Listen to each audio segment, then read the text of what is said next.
There we are. It says we're live. Yeah.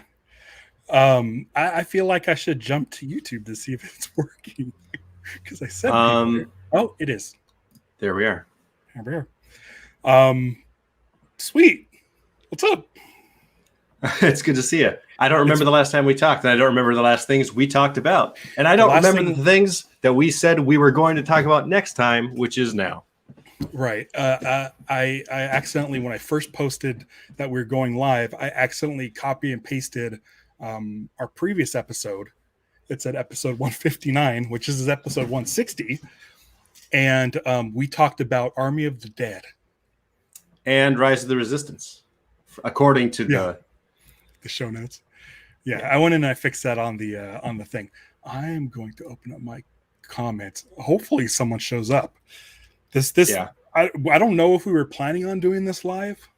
I think we're just gonna record it and then post it later. But yeah, I got a new studio software. And so this is like sort of testing ground for shit I'm doing on like live action Star Wars and stuff. So I just found out, anybody watching this, Ralph is spending $40 a month just on this software. So for heaven's sake, subscribe to Live Action Star Wars. That's all I ask. I mean, you can go and help me monetarily by going to patreon.com/casinoskunk, but I really, really, really want subscribers to Live Action Star Wars. And while we're there, why don't we talk about the fun thing that happened in the last week or so with that? Oh, wasn't there something? Oh, well, you found a ship, and then you asked the designer of the ship, "Hey, what's this all about?" And he was like, let me look into it. I asked Pablo Hidalgo, who does like sort of archiving and creating of like, let's say a designer comes up with a ship in Star Wars, and they're like, "This is a fighter for this planet," and they give it to this guy Pablo, and he goes and says what the specs are, where it came from, and kind of gives the backstory. So anytime you see some bullshit backstory thing on anybody from Star Wars, chances are Pablo is the one that wrote that up. He's essentially like a canon creator stuff, pretty much. So yeah, I was watching a video on YouTube. I found this ship that's like this little sled that I've never seen before, and he was excited enough about it to want to talk about it. Like, we didn't bother him. He was like, "Okay, yeah, I'll talk about that," which is cool. And that day we doubled our followership on Twitter. We went from 60 to 120 followers, which is nice. And then got a couple more followers on YouTube. But it was awesome. Hopefully people start finding the show. It's tough because there's a shitload of Star Wars shows out there already. But yeah, I'm enjoying it. And yes, it does cost $40 a month. Luckily, my Patreon support covers it. But we want to be able to monetize the show through YouTube. So yeah.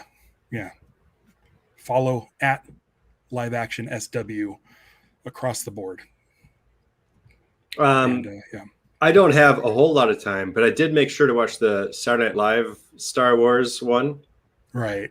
And that was definitely a fun one. But what have you done? You've done a couple of fun episodes lately. I mean, there's a lot of like, what was there a Star Wars ride? Didn't you do a Star Wars ride video? We did a Star Tours video recently. I posted a mini episode last week where I showed my co-host James that vehicle for the first time, like live while we're recording. And so I posted that reaction up. That was a lot of fun. Me and him just did a running commentary on Stevie building a lightsaber. So back when Stevie built her lightsaber, I just videoed it just because it cost $200, and I figured we might as well have this experience on video. And so with Stevie's permission, we went, and you can watch that video because James hasn't seen that process. So there's that. But yeah, it's a lot of fun, and I hope like people can find it because I've been enjoying it. But yeah.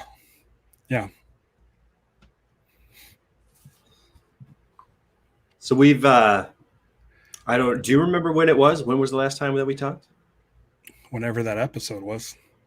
I know a lot's happened in the last 2 weeks as far as wrestling is concerned, and I know I'm excited to talk about that. Also, we have a sponsor today. Not really, but I'm going to say this episode is brought to you by The Onion Ring Lover's Guide to Vermont. Oh, a novel by the Kevin Onion Stone. Ring Lover's Guide to Vermont. We did not plan this. We both really wanted to talk about it. Yeah, I have not read it because I don't read books, but this is what's going to happen. So if you look right here, that's Stevie's Kindle. It's been on the bed. That's where she keeps it before she goes to bed, and she reads before bed. So what's going to happen is I'm going to have this book read to me every night before I go to bed. She's going to read it out loud. She's going to read it out loud? Yeah, so I don't have to read it. That's fantastic. I'm so sorry, Kevin. I love you, but I cannot read books. They put me to sleep. But I'm very interested in. I can read books, but I'm just super, super busy, and we'll get into that in a bit. But look at this guy, Kevin Stone, published author. Yeah. On bookshelves everywhere and everything. Yeah. But I got mine on Amazon. I did too. I went to a local bookstore chain, and they didn't have it. And so on our way home, I just ordered it. I went to a site, which I don't have offhand, and it's not on the book. But I'm sure if you look up The Onion Ring Lover's Guide to Vermont, a novel by Kevin Stone, you'll find the page and order the book. Support Kevin.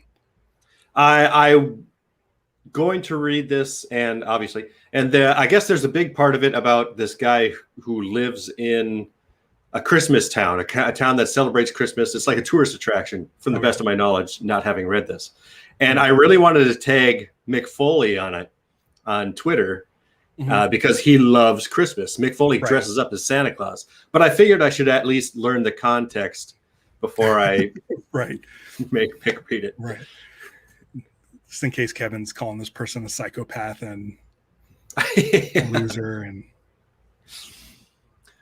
well, okay. Well, I talked about Mick Foley, so I should talk about wrestling. Wrestling. Checking your watch. Yeah, more awesome. Rosanna got me an Apple Watch for cool. My birthday. Yeah, it's pretty. It helped me out so much when I was working third shift. Because when you're working with your hands, and you want to like skip a song, I have to set my equipment down, reach into my pocket, skip to the next song on my phone, put it back in my pocket. Now I could just go boop, and I'm good to go. I'm just going. So for that, it's awesome. I like closing my rings on the health. What is it? It's not health. Fitness. But yes, the fitness app. Yeah. You got to stand up for a few minutes, 12 times a day. Do the breathe thing. Yeah. What's the breathe thing? Is that just breathing fast? It'll just tell you to remember to breathe, I guess. Oh, I have to turn all that shit off. Especially if I'm a character at Universal, and it's a time to breathe. I'm breathing very heavily. I think you should notice this. Yeah. Maybe that's why I don't get it. Yeah, I had to turn a lot of the audio stuff off, but shit, what was I talking? Oh, so wrestling. Mick Foley. Yeah, Mick Foley was the transition from the Onion Ring Lover's Guide to Vermont. I saw some Mick Foley news yesterday, and he had some words about WWE and the state of that organization. I just kind of trouble. Yeah, I just kind of read the cliff notes of it. But did you watch the whole thing? It was on Twitter, so I saw the clip that was like maybe a minute long. Okay. It wasn't the whole thing, but it was the part which essentially said WWE's in trouble. And the thing is, WWE has a lot of money. These television deals have given them just a huge amount of money. But as time goes on, like in the last year and a half, they let Sting go, which is, it's understandable. Sting doesn't have a lot of huge matches left in him. He probably could have done a couple of big matches, but with WWE, but it's fine. Miro, who was Rusev, they let him go. All right. Aleister Black, probably not a great idea because he's got it and he will have it. But he's in AEW. Mark Henry and Big Show, they're towards the end of their careers. It's understandable. Christian, bit of a surprise. You know, he's obviously a little bit older, but then it was probably like a month and a half ago, maybe 2 months ago, where Vince was on this corporate call to the investors, or maybe it was, I don't remember what it was, but it was publicly where they were talking about, well, you're sending all these guys to your competition. And Vince kind of acting like a cock, and it's a joke, but he was like, well, maybe we'll send more of our talent to the competition. Just showing kind of like how much he doesn't care. Yeah. And I think that will be the moment that we see this arrogance. So now CM Punk has joined AEW. Adam Cole and friggin' Daniel Bryan, whose real name is Bryan Danielson, is there. It's a huge deal. And the momentum has clearly gone to AEW. I'm excited for AEW Dynamite. I was excited for the pay-per-view Sunday night. The way they presented Adam Cole and Bryan Danielson was amazing. There are still – go ahead. I have some questions about a couple of these things. So the artwork I have, Bryan Danielson. Yeah. Yeah. And CM Punk shaking hands. CM Punk, everyone was talking about CM Punk Day. Everyone was expecting CM Punk to show up, and he did. And he gave everybody their ice cream bars, and all that shit was fucking awesome. I watched as many highlights as Twitter would allow. And then yesterday, I found out that Bryan Danielson showed up at AEW. I didn't see any sort of Daniel Bryan Day. Like, was this a complete shock to everybody? Because I feel like the last time I watched a pay-per-view on WWE, he was there. It was WrestleMania, and he and Edge got pinned at the same time by Roman Reigns. Right. And in the meantime, Bryan Danielson's contract was up, and he was wondering what to do. And at the end of that pay-per-view Sunday night at AEW, you know, it's so easy for people to say, man, I left WWE because it sucked and AEW is the place to be. Yeah. But Bryan went out there and he addressed the crowd and he said, I know this is going to lead a lot of boos, but I loved where I worked before. And of course the crowd did boo. I loved it, but I still came here. And I think, okay, so there's Vince McMahon's statements. Maybe we can give him more talent, blah, blah, blah. Yeah. But I think a visual definition of why I do not closely associate with WWE anymore is a fellow by the name of Karrion Kross. Karrion Kross was in NXT. I never really cared for him. Beginning to end, I still don't care for him. But at least he was presented as a badass. He was like just a mean-looking dude. They brought him over to, I think it's Raw. They put like this Mad Max mask on him, and he's shirtless, and he's wearing. Did you see it? Have you seen it? No, I haven't seen it. It's almost like Demolition / heck, man. If you do a Google for Karrion Kross right now, maybe can you insert a picture? I can try. Karrion Kross. Karrion. Kross. And he just looks absurd. And to know that Vince McMahon is in these meetings and he's saying, this is what the people want to see. This is going to be exciting. This is going to be great. You're going to get over. And nobody gives a shit. He's terrible. And I guess he's taken over. Well, okay, that's a rumor. I don't know. But NXT as we know it is pretty much done. They're reformatting. I don't know if you saw the logo. It's a big bunch of rainbow, blah, blah, blah. not a very badass wrestling show. I don't know what the format's going to be. Did you? I'm assuming you found him. There he is. I'm sure once I figure out this studio, we can do this a lot smoother. But I mean, I don't know where this is like the first picture I saw where it's like his full body, because the rest were just a mask. But this image literally looks like it came out of 1994. I would say 88. Yeah, it's yeah. That doesn't that makes, I mean, who is not looking at that and going, "Oh wow, that looks really dumb." Yeah. I think most people are.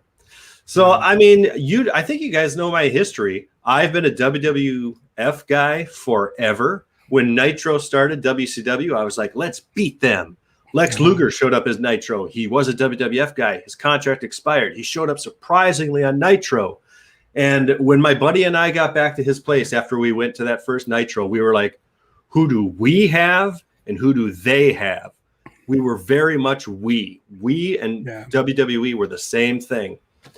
And how long do you do that? And how much is it loyalty?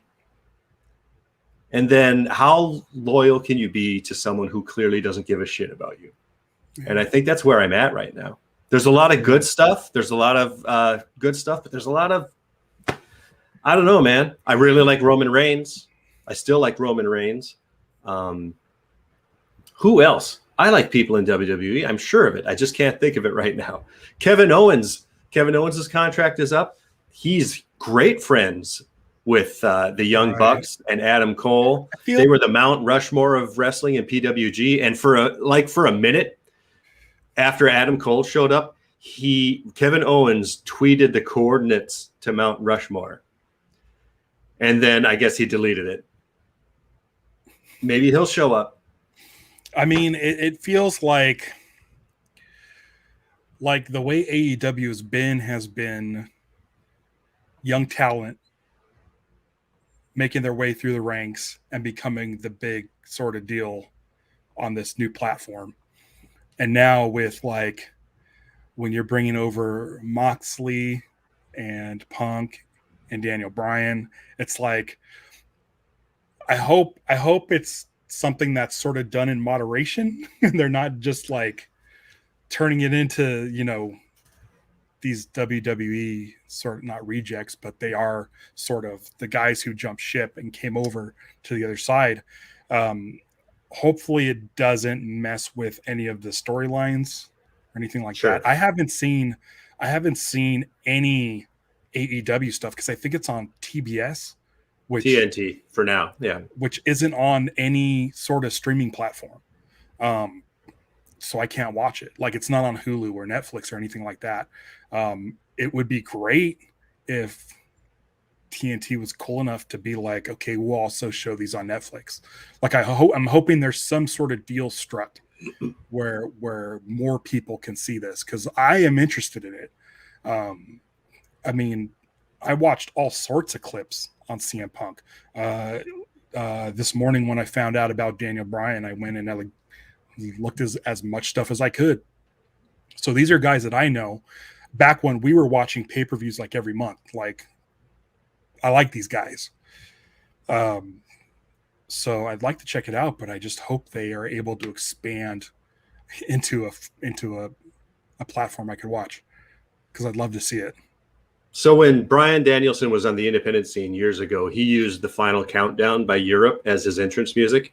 Right. And everybody was hoping, myself included, I really wanted him to have the Final Countdown again, but obviously it's licensed music. And I saw it was posted how much the record company wanted for them to use. Do you have any idea? I'm going to assume hundreds of thousands.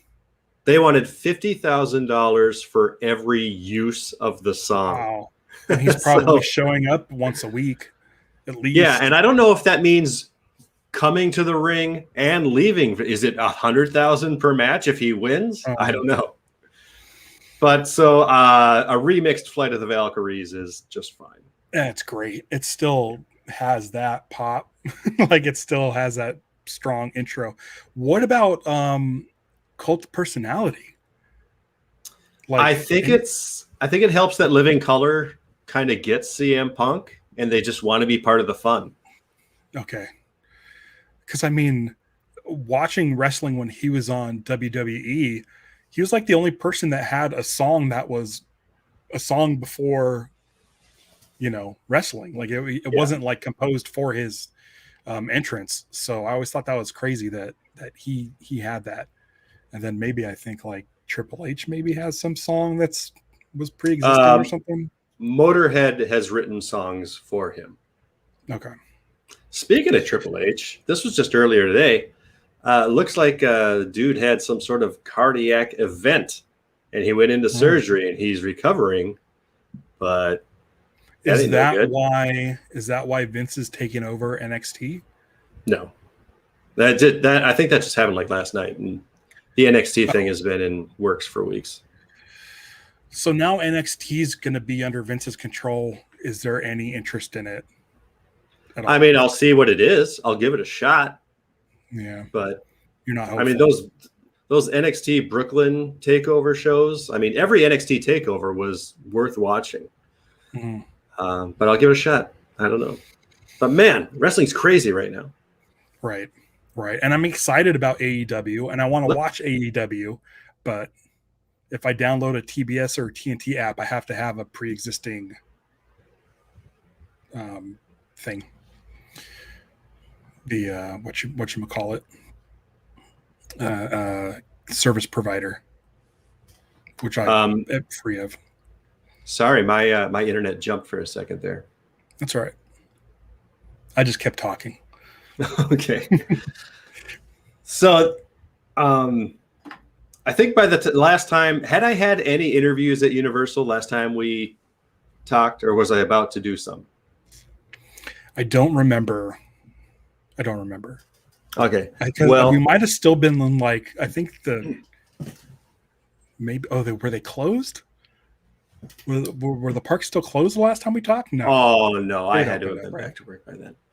Well, I had an interview for Show Quality. So Show Quality is somebody that goes around, watches the characters perform, gives them notes how to be the best they can be, and the safest they can be, and the healthiest they can be.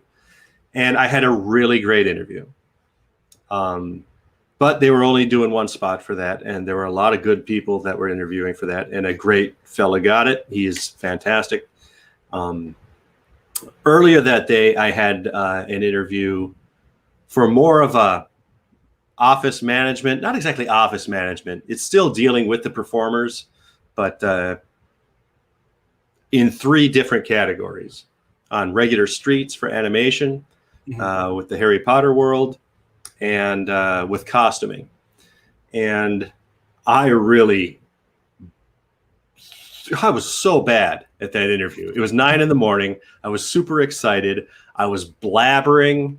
I was too excited. Yeah. It was no good. So luckily I got that one out of the way before my Show Quality interview that I still didn't get. But I had a really nice interview. I had this background for my show Quality interview. The other interview, by the way, for those 3 positions was all 3 positions at once. It was a 5-minute phone interview. So it was so awkward. It was no good. But I had this background, and I was talking to 2. First of all, one of my direct bosses, her name is Allison, and she's just amazing. She's just a wonderful, wonderful boss. I'm very lucky to have her as my boss. The other woman's name is Abby, and I had never met her. I'd seen her around the park a few times, but never really met her. And it was a Zoom interview, and it came up, and I was in a suit, and I had this background, and she was talking about, oh, you have a nice setup. And I told her the truth. I said, you know what? I was going to have a green screen back there and have kind of a library to make myself look more cultured. Right. But I decided not to at the last minute. And she thought that was pretty funny. And Allison thought it was funny too. And then obviously I didn't get it. But then Show Quality for Halloween Horror Nights came up.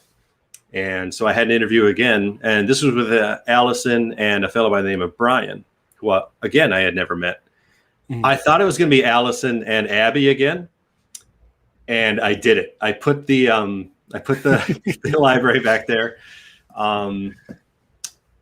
I said, "Oh, welcome to my study," and it was funny. They got it. Allison got it right away. Running gags. That's awesome. I pointed to a couple of books. I was like, "You see these two books? Advanced Show Quality Techniques, volumes 1 and 2, just page written by Kevin Kittredge." Yeah. And I got it. I got one of the 8 positions for Halloween Horror Nights. We just had our preview night last night.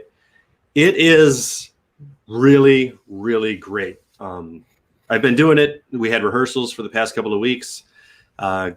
It's really fun. I mean, there are people coming in. They'll come into the maze. You'll tell them what their part is. You'll tell them how to do it. They'll work it out. Sometimes they're having trouble with it. And it's fun to be able to find a way to. Yeah, well, I absolutely. Yeah. And it's fun to see it work. That's so cool. I like that. It's pretty amazing. And my job now, so my main area is Terror Tram, which is themed for The Purge this year. And I'll also help out at Texas Chainsaw and The Exorcist. And last night was rehearsal. First, we called it dress rehearsal. It was preview night for park employees. It's good that we had it. There was a lot of things that we still had to learn, and that I had to learn. There's a lot happening at once. At one point, Allison texted all of us show quality folks. She's like, said, "How's it going?" And it was during a pretty crazy time. And I just texted back, "I'm on my way back to, I've gone back to post-production. I had a good ride." And she appreciated it. But yeah, my job literally right now is to go through Terror Tram, tell them how to be better. And that's it for 2 months. We'll bring in, sometimes people will call out. So we'll bring in other people who have never seen it. So I'll teach them how to do it. I'm really, really happy. I don't know what it's super, super great. It's a good thing that I have this now, because after COVID, all my characters in the park got pretty trimmed.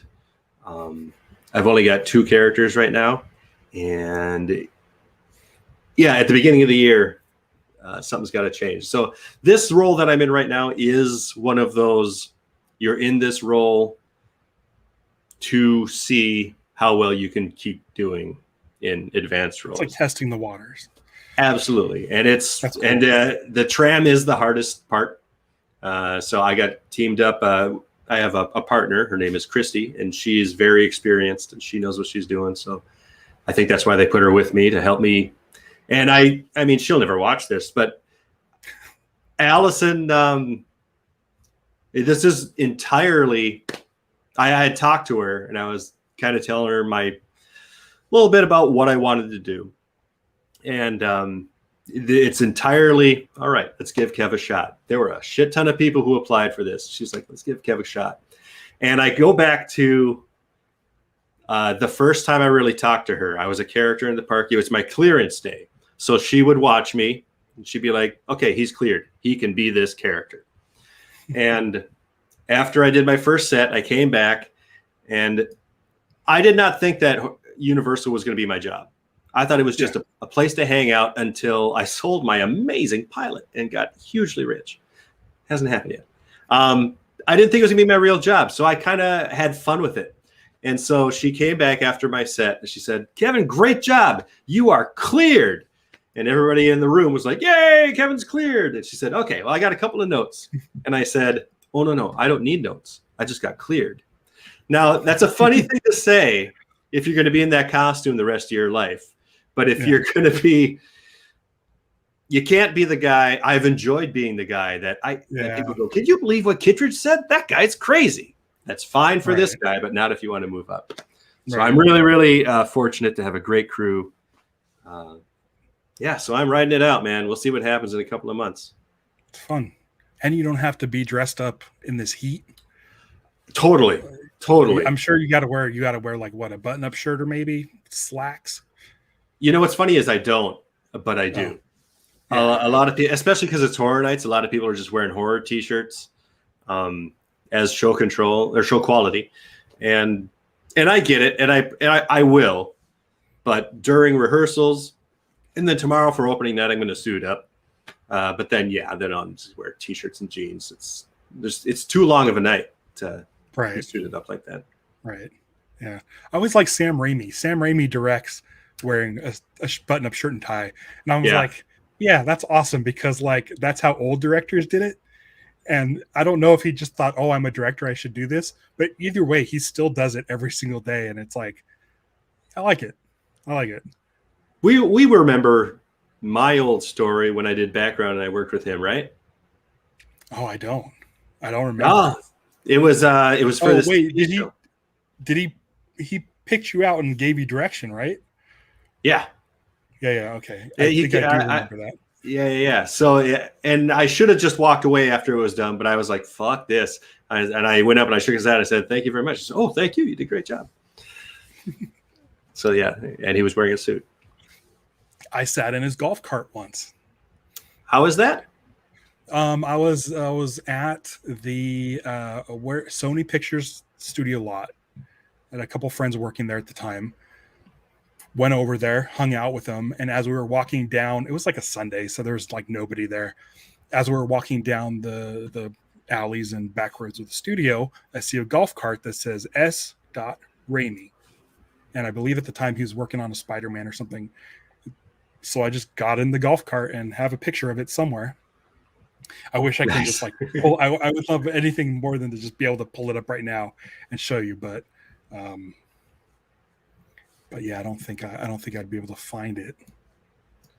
Speaking of which, and I guess I don't know how this turns into just me just rambling on about how lucky I am to have this gig, but I didn't even mention. So Terror Tram runs through the studio tour, right. And most of my purge areas are at the Bates Motel and at the Psycho House. So I'm literally working at the Psycho House every day. I'm climbing those stairs from Bates Motel up to the Psycho House dozens of times a night. And I just truly appreciate it. I mean, you need to just dress as Norman Bates. I'm sure there's already somebody dressed as Norman Bates. But yeah, Norman's already there. I feel like you've got the right build and height, like to have like a Norman Bates silhouette. And I think if you put on like the sweater and stuff, and if you're walking up and down the stairs all night, it's like double duty. But I was like, when we were doing rehearsals, I was on set at the Bates Motel, and that's when the tram's going by. And I'm one of those guys that people are like, hey, who's he over there? How does he get to be over there? And I'm like, holy shit, I'm the guy that gets to be there. That's awesome. Yeah, I always talking about it. I always go on those tram rides, and I see those people, just a couple guys walking with their lunches, or a guy getting into his car, and I'm like, I want to take my car over here and park. Yeah. Which is funny because I worked at Disneyland for 15, 16 years, and drove golf carts through the castle drawbridge, driving trucks through Tomorrowland.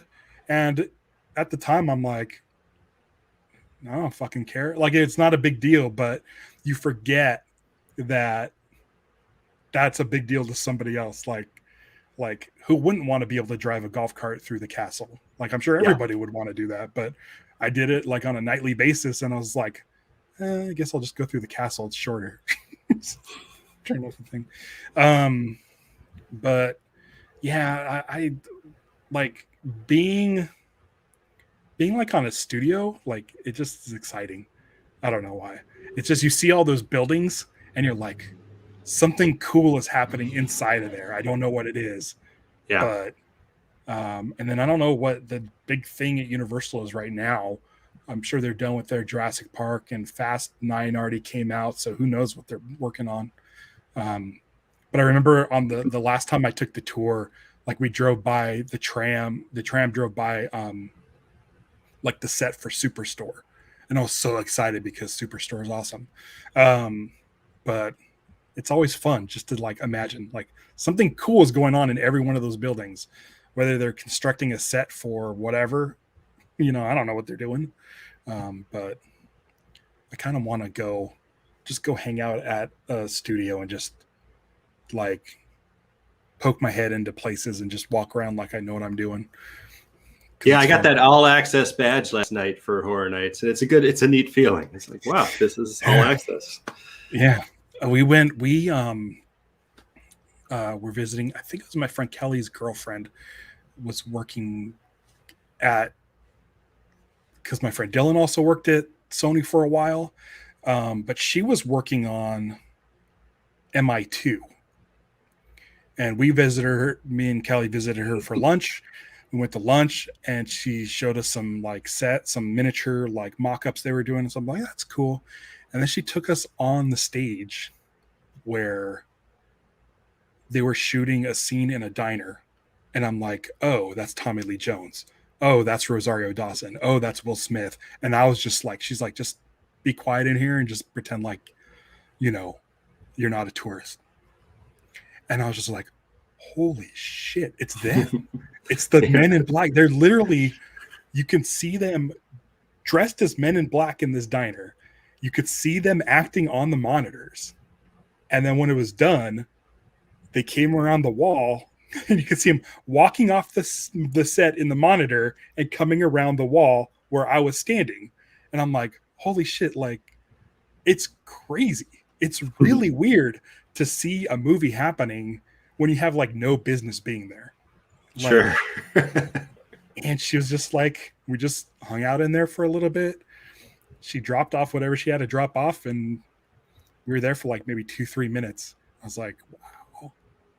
And I was like, it was like Rosario Dawson hitting Will Smith in the head with like a tray, like a serving tray or something. I was like, it was like a really like, I'm like, oh my God, it's a movie.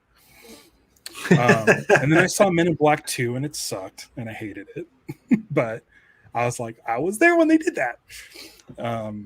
So yeah, that's, I should get a job at a studio. Wish I was closer. Speaking of Superstore, my Superstore and Good Girls episodes did air. And the Superstore episode that I did was the finale, and I wasn't on at all. Oh, I remember I watched it on the TV, and I remember going, I'm just this much more to the left. If there was this much more screen, I'm there checking out that bicycle, deciding whether or not I'm going to buy that bicycle. Yeah. Good Girls, there was a shot of me, classy Kevin in a strip club sitting down as the... TV still? I can hear you now. There you are. Okay, that was weird. It's live. But yeah, so it was so disappointing because I got those 2 gigs like back to back, and it was suddenly, holy shit, I'm back in background. I'm making big money, and I never did. I got notifications. Central Casting said, "Hey, are you available tomorrow?" And I said, "Yes." Like 10 times that happened, and I never got picked. Although one time it was with the TV show Dave. Did we talk about the TV show Dave? I don't think so. The first season's fantastic. The second season is pretty good. There's a lot of good stuff. But there was a scene. So Dave, spoiler for anybody who, small spoiler for anybody who watches Dave on FX/Hulu. Dave has this condition with his junk. He's got a weird looking penis and or testicles. And so the scene that I had, it said, "Are you available tomorrow to be part of a support group for people with this condition? And you have to be okay presenting yourself on TV as if you had this condition." And I said, "Yes, absolutely." And I still didn't get picked. And I was like, I'm not even the guy that looks enough like he could have a weird looking junk. Why am I not getting this part? But then I watched the whole season, and the scene didn't happen. I guess they just rewrote it or something. So that made me feel a little better because I was looking for it constantly. Maybe for another day. You're talking about your pilot that you wrote. I don't know if I brought this up on this show, but for the last 4 years, at least, I've been writing a treatment. At least I think it's a treatment. I don't know the format of a treatment, but I've been writing a treatment for a Green Lantern movie that I'd like to see, and I'll probably be done by the end of the week. So, really? And I don't know what to do with it. How long is it? It's just something I wanted to get off of my chest. The last time I converted it to a PDF, it was 8 pages. Okay. pages. I think treatments are a little bit shorter, Yeah, there but should be. this is more of like a scene by scene breakdown outline sort of thing. Uh, I don't know, but um, I don't know what to do. I want to see it so bad. I mean, it's got to be. It's the idea is frustrating to write Yeah, something about a very popular thing that is definitely being written by studios currently. Whether or not they ever get the light of day, yeah, yeah, yeah, it's yeah. October 17th or something, mid October, the DC fandom is happening, and so if they're ever going to announce or tell us any more information on this Green Lantern series for HBO Max, this is the time. We'll see. We'll see. Did We they got tell like two us? casting. They said they cast an Alan Scott, and they said they cast um, a Guy Gardner. Now this is Alan Scott, who is the Green Lantern from the 1939, and this is Guy Gardner, who appeared in like the 60s and 70s. Okay, So those have been cast. but they didn't tell us who Guy Gardner is. Well, I mean, they just said who was cast. I don't know their names, but it sounds like they're not going to be doing Hal Jordan and John Stewart. So we'll see. I don't know, but I'm writing this thing because I just want it out of my head, mostly. Sure. So yeah, I don't know. If only I knew people at WB. Before we went live, we were talking a little bit about the Orville. Yes, I forgot. So you watched all the Star Treks, or not Next Generation, or everything? I watched all of the original series, and I very much enjoyed it. Tried watching Next Generation, didn't care for it. People say start at season 3, but for me, I want to watch it. If I'm gonna watch it, I'm gonna start from the beginning. I want to earn season 3. So I'm like, I just skipped it, and I started watching Voyager, because I'd watched that when it came out for like several months. And then I kind of hit a wall on that one. And I watched Deep Space Nine, hit a wall on that one. It's just, I don't know what, I just can't get into Star Trek. I try so hard. And I love the Orville. Watch it as it comes out, every episode, watch it live. Had been rewatching it. I think over the course of the last 3 or 4 days, I've rewatched like 9 episodes, and it's entertaining. It's really good. And for the live action Star Wars show that I'm doing, my homework for that is to watch season 2 The Mandalorian.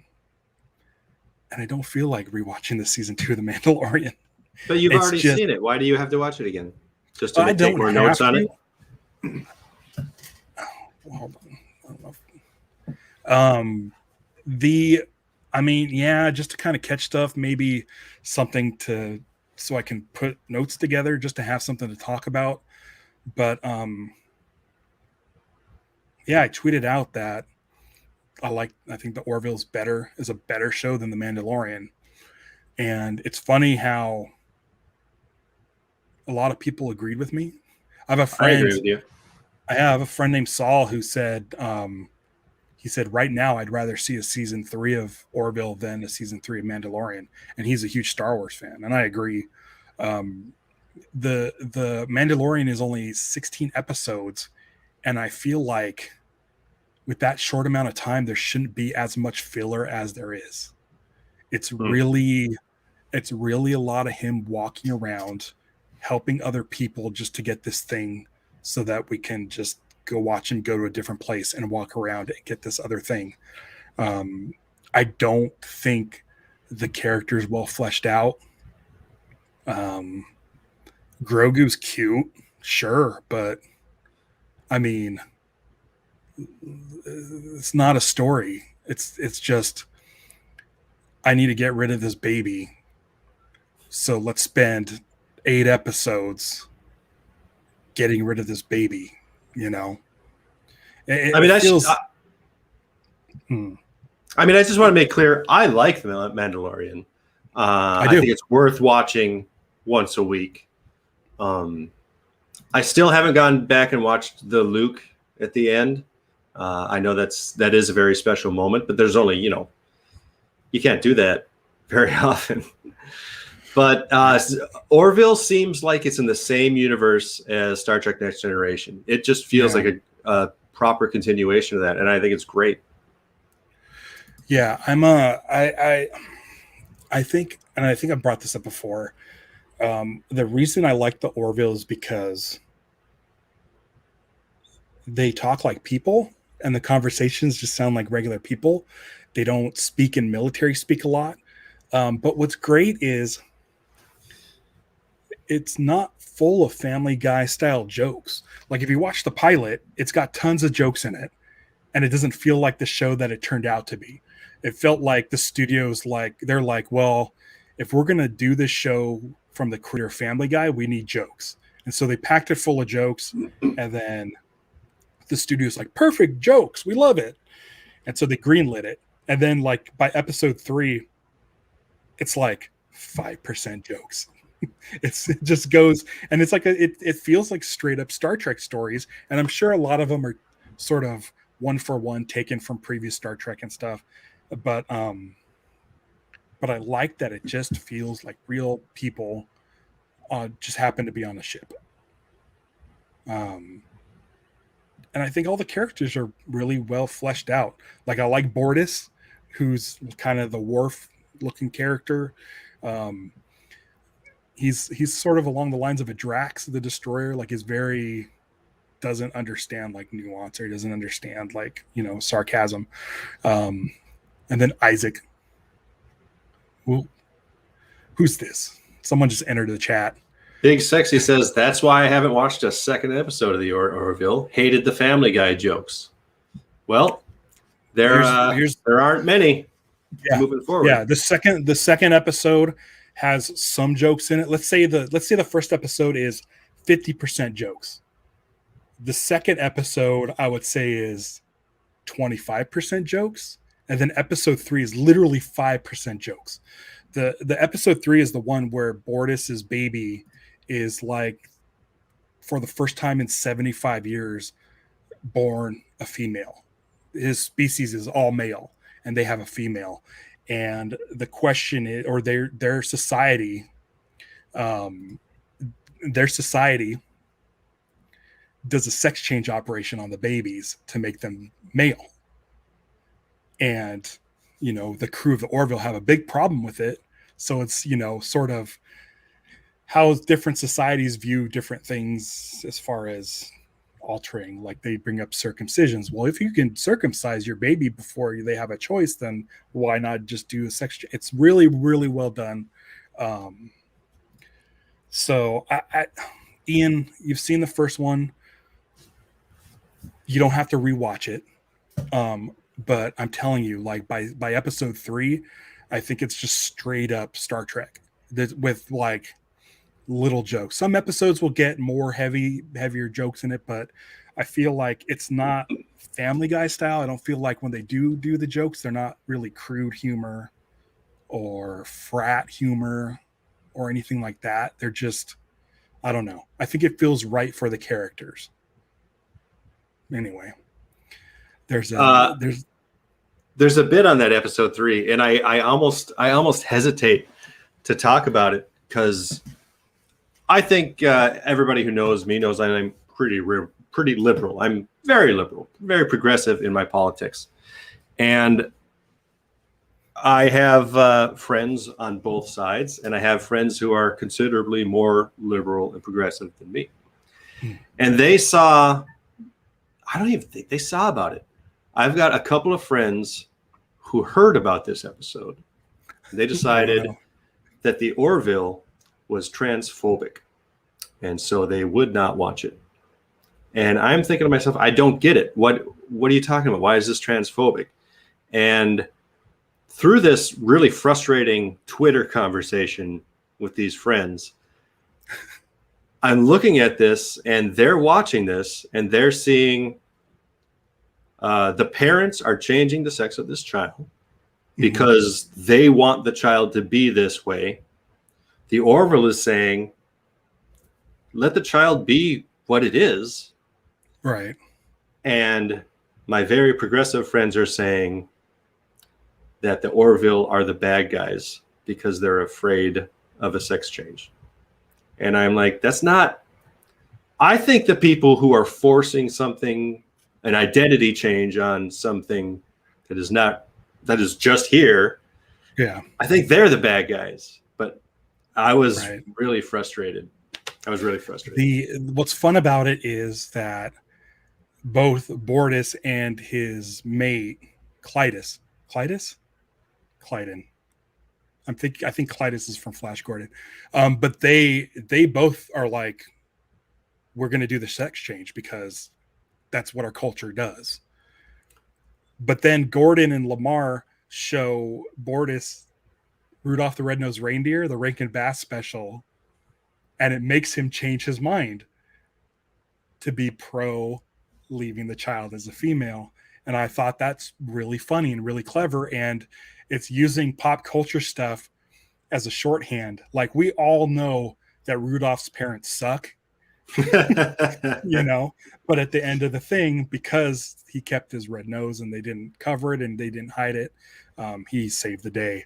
And so it's about the potential of what a female of his species can become. And it's, it's not up to the parents to decide what gender the baby is. So I feel like the show covered that from all bases.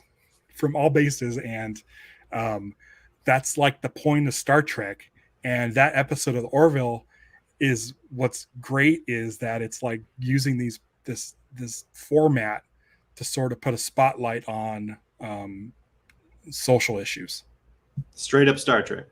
Yeah.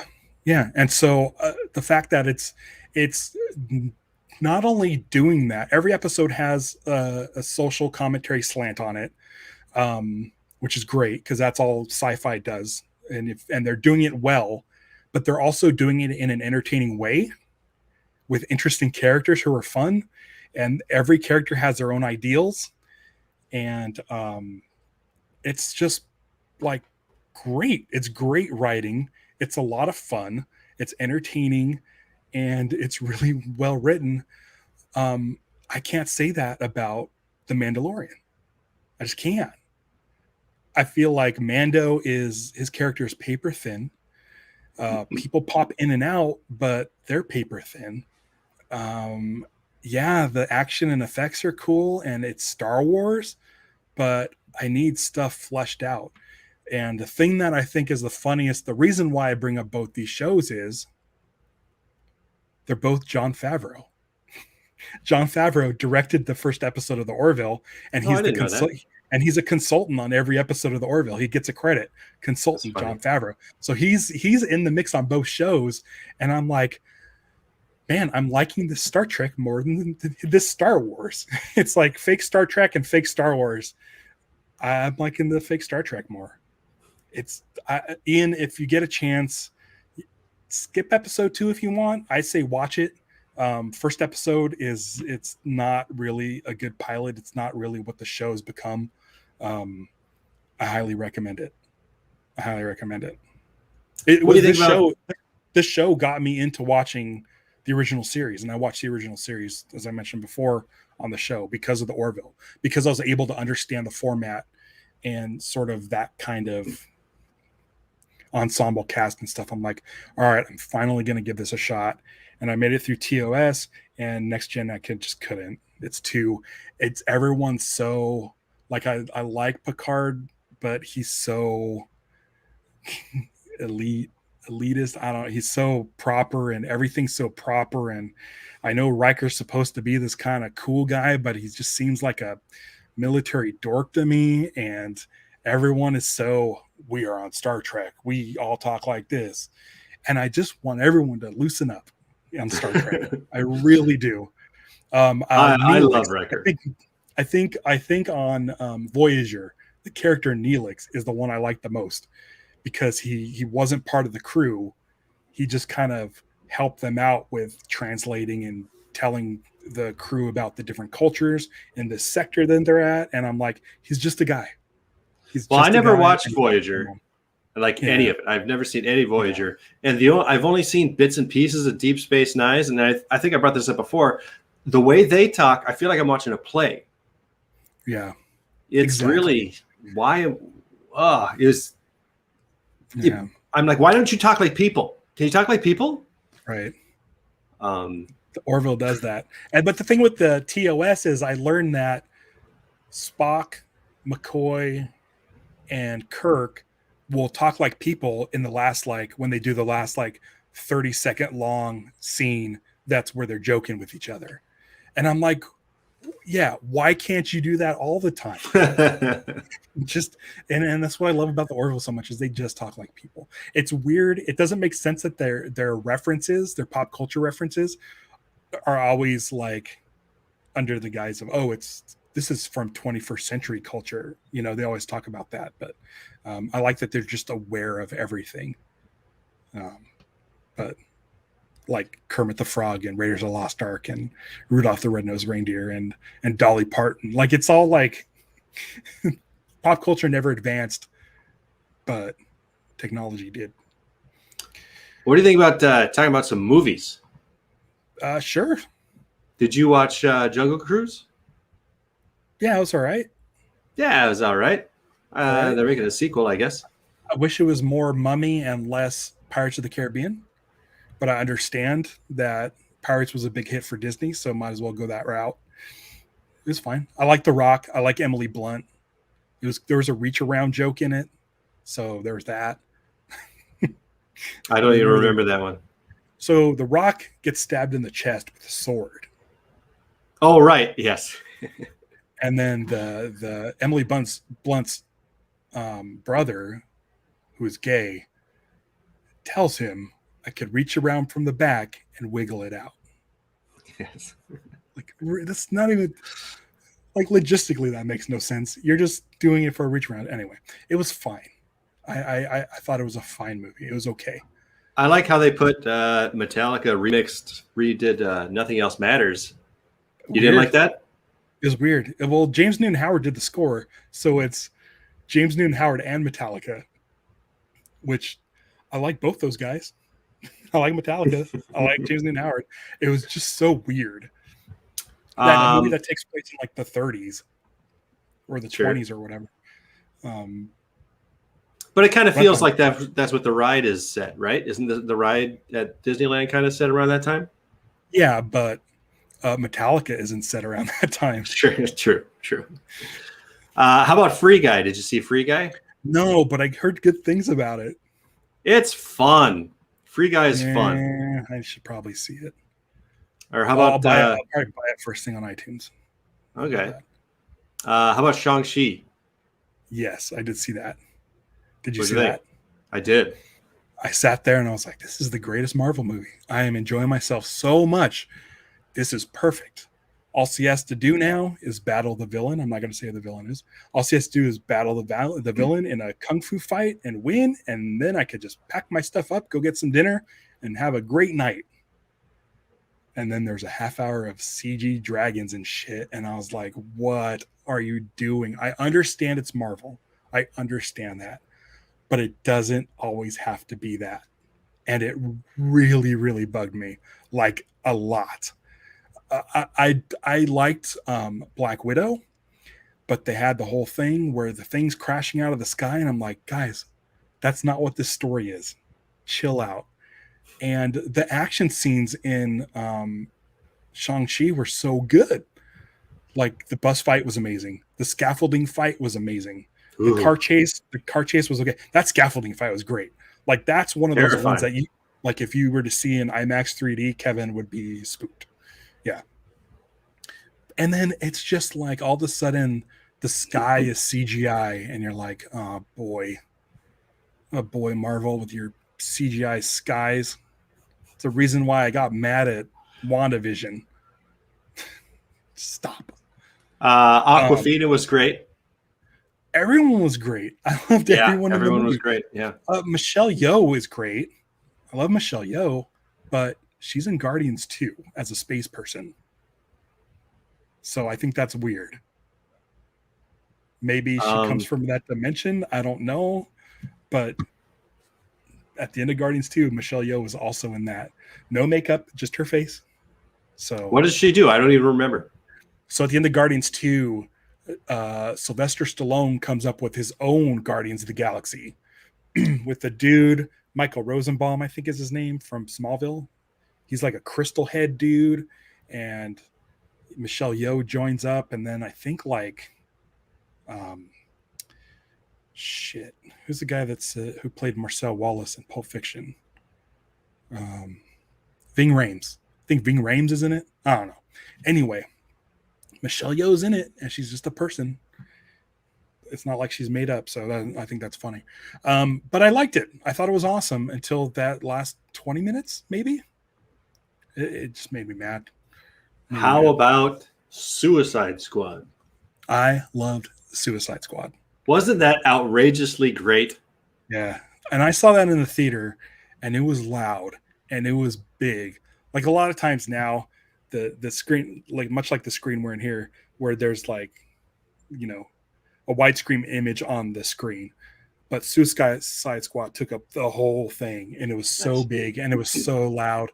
And they did a comic accurate Starro and an awesome version of Polka Dot Man, one of the stupidest characters in DC history, next to like the Condiment King. Like if James Gunn gets to do another one of these, I want Condiment King in there, who has 2 tanks on his back and he shoots ketchup and mustard guns. Sure. Okay. But I mean, if James Gunn were to do Condiment King, I'd be like, oh, I can't wait. And I'm excited because John Cena was fucking awesome in that movie. Yeah. It's crazy how James Gunn handled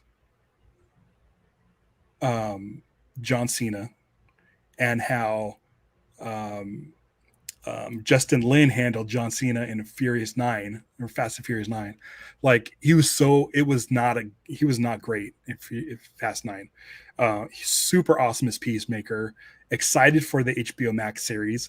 I think it's like 6 episodes or something. James Gunn wrote and directed all of them or something. But I'm excited for that. Sylvester Stallone again, awesome as King Shark. Just everyone's so good. Ratcatcher is so good. Idris Elba is so good. Best version of Harley Quinn.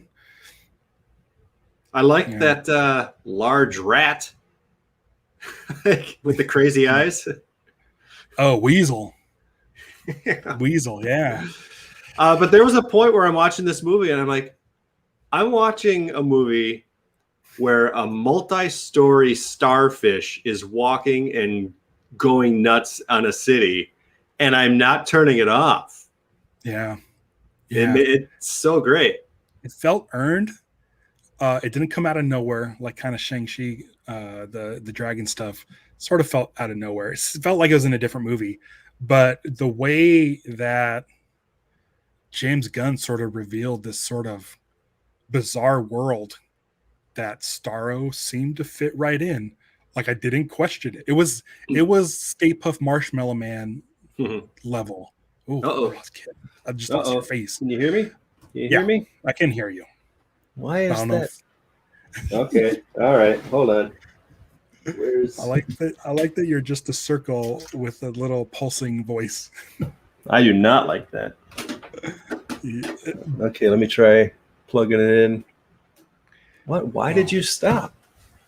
Why did it Maybe stop? It fell asleep. Maybe you need to move your mouse to keep it awake. I'm gonna try one more thing. It's had its fill. It's like you guys been going on for over an hour. Wrap it up. You guys didn't even do that. You didn't even say, all right, let's do a podcast at the beginning.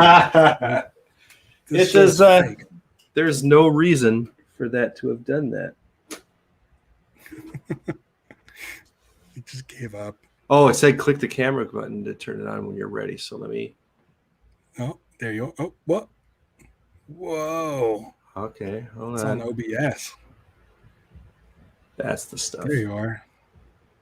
So I loved it. I loved it. Yeah. Anything else come out? Well, James Bond comes out on October 8th. That's like a month away. Excited for that? Kind of. What do you mean, kind of? Is it just the fact that it's been brought to you and then taken away so many times? The movie looks good. The problem is I'm going to be distracted by the stupid ass fucking Hans Zimmer score. And I don't know why. Like, have you seen this trailer for Dune? I don't know if Dune is your thing, but it looks very good. It looks like they spent a lot of time and money designing this amazing looking movie. And then to shoot the movie and then to hand it over to fucking Hans Zimmer to score it is stupid as shit. It drives me nuts. It drives me nuts. Dude, I'm excited for Bond. I just watched a free video on iTunes about Daniel Craig having a conversation with Barbara Broccoli and Michael G. Wilson, who've been producing the Bond films for 40 years, talking about his time on it, showing behind the scenes footage. Really good. It's called Being Bond, I think. I think it's called Being Bond. I'm so excited for the movie, but I do not want to hear that score. I'm dreading it. I'm really dreading it. That's it. So Ian, with his old YouTube username, he says, my two current favorite things are stuff I took a chance on. Ghosts on HBO is a BB show that's fantastic, and Reservation Dogs on FX. I've heard about Ghosts. I should see Ghosts. Reservation Dogs, I've seen the first episode, and it is very good. You're right. Taika Waititi. Speaking of which, I've been watching What We Do in the Shadows season 3. Have you watched that show? You know what? I've seen season 1 and 2, and Rosanna wanted to start from the beginning, so we just watched the first episode again. She'd seen the film, right? Yeah. Yeah. Okay. Season 3 has been great. They've put out 4 episodes so far. It's great. I caught up on Stargirl. We binged the first season of Stargirl so we can get to season 2, where we get Jade, who is a Green Lantern. She's the daughter of the aforementioned Alan Scott. So there was 2 episodes with a Green Lantern on television, which has never happened in live action before. Well, there's a failed Justice League TV show, which was awful, which had Guy Gardner, who we also mentioned earlier. Well, I'll tell you, I'm looking forward to Halloween Kills.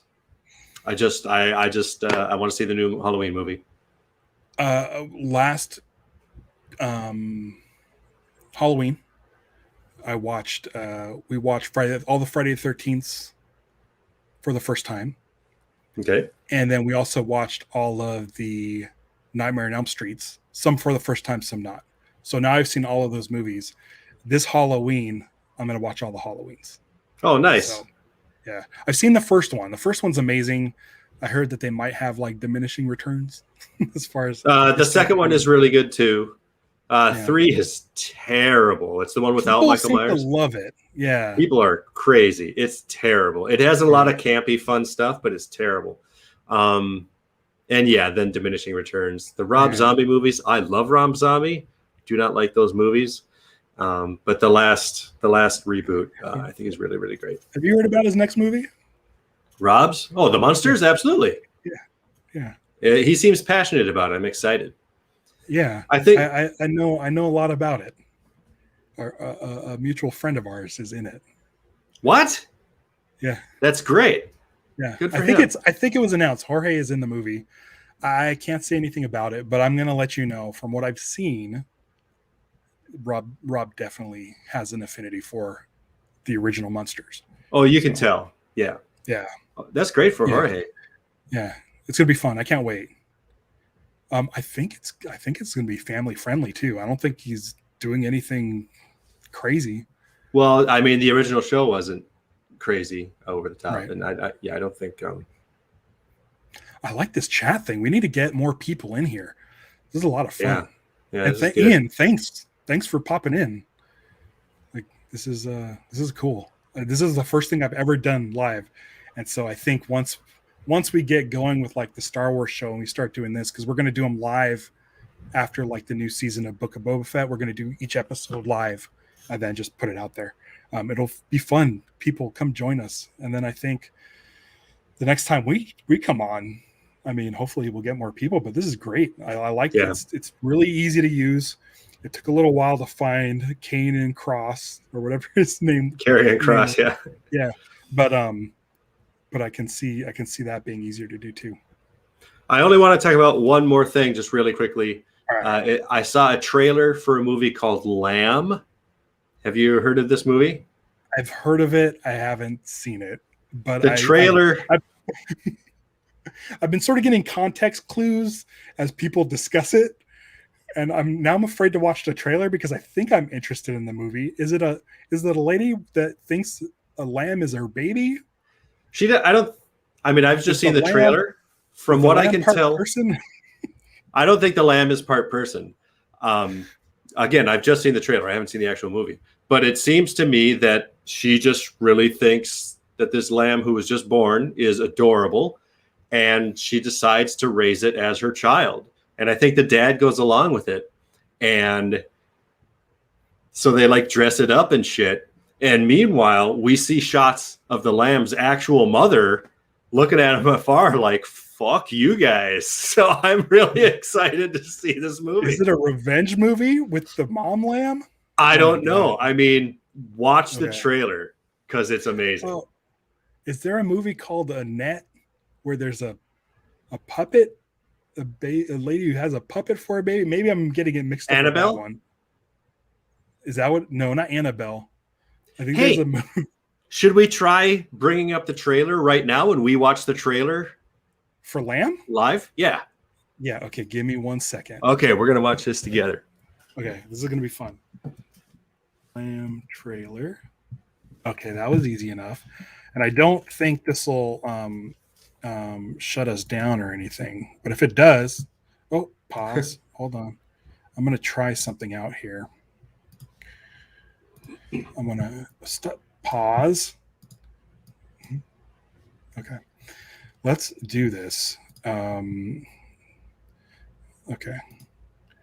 Once I figure this all out, it's going to be so rad. Share screen. Window. This guy. Look at that.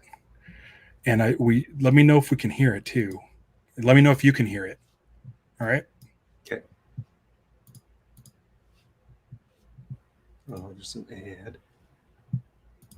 Can you hear it? No. Okay.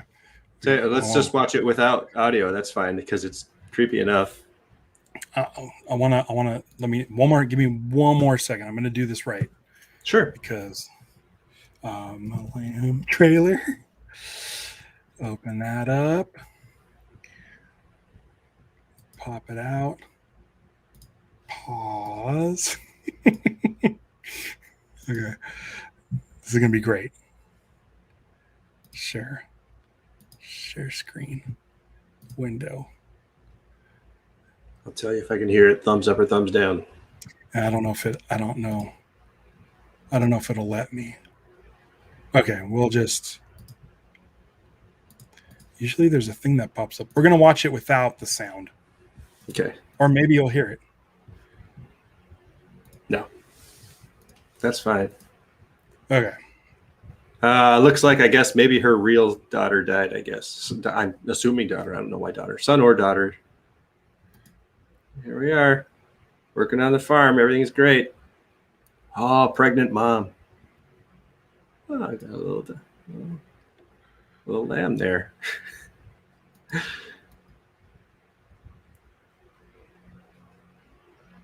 They're getting a connection. Numi raspis.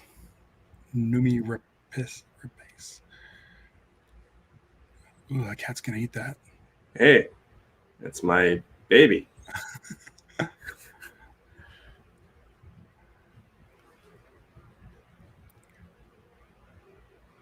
So they got their friends over, and their friends are like, "What the fuck you doing?" It's a lamb. Oh, well, they're playing the Beach Boys, which, yeah, that would have kicked us off live for sure. Oh, you're right. That's right. But these A24 movies. Yeah.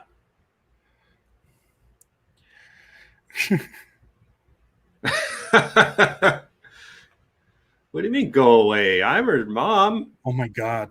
That goat. That sheep.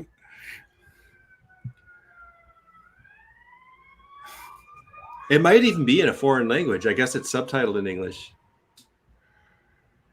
Oh, I don't think I could deal with this.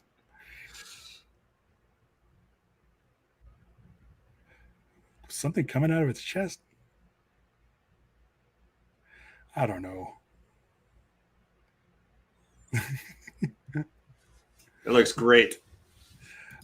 I mean, it looks very well done. I don't know if it's a movie I would see. Oh, I can't wait. It looks like it gets really dark and scary. Yeah, sure. Yeah. We'll see. We'll see if I see it. All right. Well, we got an hour and 15. That's a good ride. It's been a little bit. Yeah. Thanks for Ian. Thanks to Ian for showing up. Absolutely, Ian. Thank you. Congrats, Kevin, for writing this novel. Not Kevin Kittredge, but Kevin Stone. The Onion Ring Lover's Guide to Vermont, a novel. And then our friends Dustin at Earth to Kentucky. Might as well mention them. And yeah, man, it was good chatting. Let's do this again. Good chatting. We always say that. We never do, but something will come along. Horror Nights officially starts tomorrow, so it's going to be a crazy couple of months. Yeah, I guess you're going to be busy. So we'll probably catch up before Thanksgiving. It'll be a Bond movie to discuss, right? I would like to do something before Halloween, but we'll see. Okay. Yeah, just let me know. Let me know. All right. Let's stop doing a podcast.